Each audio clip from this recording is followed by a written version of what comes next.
Assalamualaikum warahmatullahi wabarakatuh. Bapak Ibu guru hebat di seluruh Indonesia. Saya akan berbagi tentang pemahaman dan wawasan saya dalam platform Merdeka Belajar.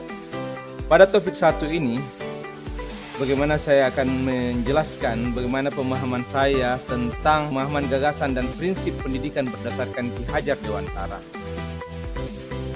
Ini dalam rangka aksi nyata Merdeka Belajar. Yang pertama, kita ketahui bahwa di topik satu ini ada 5 modul dalam pelatihan mandiri belajar. Yang pertama, mengenali dan memahami diri sebagai pendidik. Yang kedua, mendidik dan mengajar. Yang ketiga, mendampingi murid dengan utuh dan menyeluruh. Yang keempat, mendidik dan melatih kecerdasan budi pekerti. Yang kelima, pendidikan yang mengantarkan keselamatan dan kebahagiaan. Yang pertama adalah mengenali dan memahami diri sebagai pendidik. Sebagai pendidik harus mampu mengenali kekuatan dan kelemahan diri, harus mengenal karakteristik dan kebutuhan peserta didik, harus menjadi manusia merdeka yang hidupnya bersandar pada kekuatan diri sendiri, baik lahir maupun batin. Pendidikan menuntut kekuatan kodrat yang ada pada peserta didik agar dapat mencapai keselamatan dan kebahagiaan, dan mendidik anak sama dengan mendidik rakyat.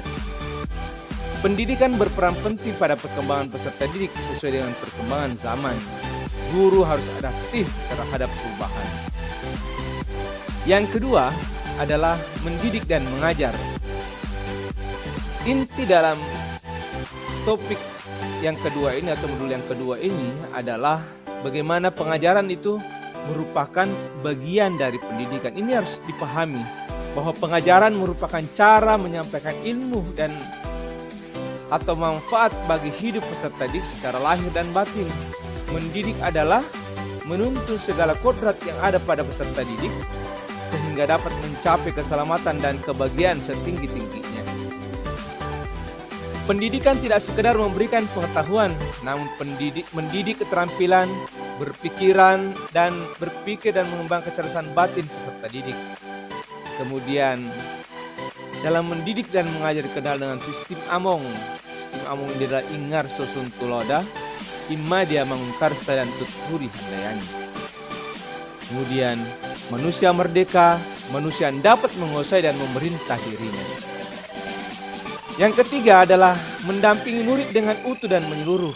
Yang pertama adalah pendidikan bergerak secara dinamis, menyesuaikan keadaan, bergerak dan begitu cepat. Yang kedua, setiap peserta didik terlahir dengan kodrat alamnya masing-masing. Yang ketiga, perubahan tidak bisa dihindari sehingga cara mendidik dan mengajar perlu disesuaikan dengan perkembangan zaman. Guru dapat merancang pembelajaran yang berkelanjutan, terbuka berdasarkan kebudayaan bangsa. Hal ini sesuai dengan asas Trikon yang dikemukakan oleh Ki Hajar Dewantara, yaitu kontinu, konvergen, dan konsentris. Dan yang keempat adalah mendidik dan melatih kecerdasan budi pekerti. Yang pertama, budi pekerti merupakan hasil bersatunya gerak pikiran, perasaan, dan kehendak sehingga menimbulkan suatu tenaga. Yang kedua, budi pekerti juga merupakan perpaduan cipta atau kognitif, rasa adalah afektif dan kalsa dan psikomotorik. Yang ketiga, budi pekerti peserta didik tidak hanya dibentuk di lingkungan sekolah saja, tapi juga terbentuk dari lingkungan keluarga dan masyarakat.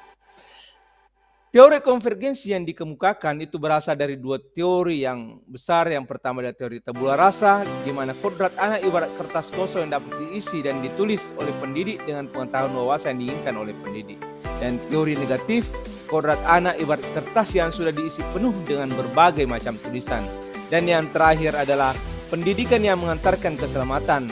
Sebagai seorang guru tidak hanya mengajarkan ilmu pengetahuan saja, tapi guru harus mampu membimbing dan membantu peserta didik untuk mencapai pemahaman yang bermakna.